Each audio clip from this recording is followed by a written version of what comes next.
আসসালামু আলাইকুম। নবম শিক্ষক নিয়োগ বিজ্ঞপ্তি নিয়ে যা জানালো এনটিআরসি। তো আমরা আজকের এই শিরোনামটি দেখে নেব এবং বিস্তারিত তথ্যগুলো জেনে নেব এখানে কী বলা হয়েছে। আপনারা জানেন ১৯তম নবম শিক্ষক নিয়োগ বিজ্ঞপ্তি নিয়ে এনটিআরসি নতুন করে একটা তথ্য দিয়েছে আজকে। তো আমরা এই তথ্যটি জেনে নেব এবং জানবো সার্কুলারের সর্বশেষ আপডেটটা কী।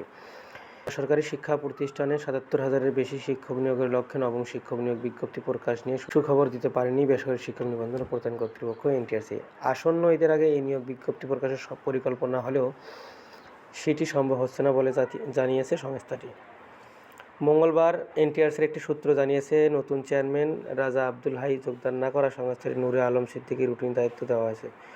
তবে তিনি বিজ্ঞপ্তি প্রকাশের মতো গুরুত্বপূর্ণ সিদ্ধান্ত নেবেন না। নিয়মিত চেয়ারম্যান না আসা পর্যন্ত নবম শিক্ষক নিয়োগের বিজ্ঞপ্তি প্রকাশের বিষয়ে নতুন কোনো সিদ্ধান্ত নেওয়া সম্ভব হবে না।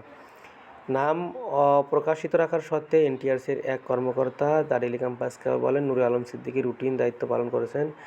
আমরা যেন নিয়মিত বেতন ভাতা পাই, এজন্য তাকে দায়িত্ব দেওয়া হয়েছে। বিজ্ঞপ্তি প্রকাশ বা অন্য গুরুত্বপূর্ণ সিদ্ধান্ত তিনি নিতে পারবেন না। ফলে নবম শিক্ষক নিয়োগ বিজ্ঞপ্তি নিয়ে কিছুটা অনিশ্চয়তা দেখা দিয়েছে। নবম শিক্ষক নিয়োগ পরীক্ষার জন্য বেসরকারি শিক্ষা প্রতিষ্ঠান, স্কুল, কলেজ, মাদ্রাসা, কারিগরি শিক্ষা প্রতিষ্ঠান থেকে ৭৭,৭৯৯টি শূন্যপদের তথ্য পেয়েছে এনটিআরসি।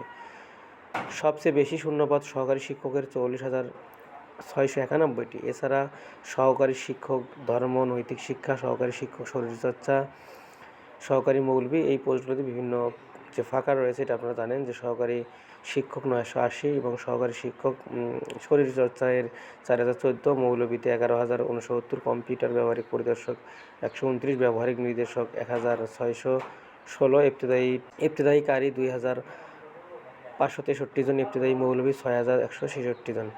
তো আপনারা জানলেন যে ১৯তম শিক্ষক নিবন্ধনের সর্বশেষ আপডেট, যে আসলে ঈদের আগে কোনোভাবেই এনটিআরসি এর যে সিলেবাসও সম্ভব না প্রকাশ এবং পাশাপাশি সার্কুলার তো সম্ভব হবেই না। তো ঈদের পরে দেখা যাক কবে সার্কুলার দেয়। আর আমরা ১৯তম শিক্ষক নিবন্ধনের জন্য জেনারেল পার্ট সাবজেক্টিভের কোর্স চালু করেছি। আপনি চাইলে আমাদের এই কোর্সে অংশগ্রহণ করতে পারেন। তো সকলকে ধন্যবাদ জানিয়ে আজকের মতো এখানেই শেষ করছি। আসসালামু আলাইকুম।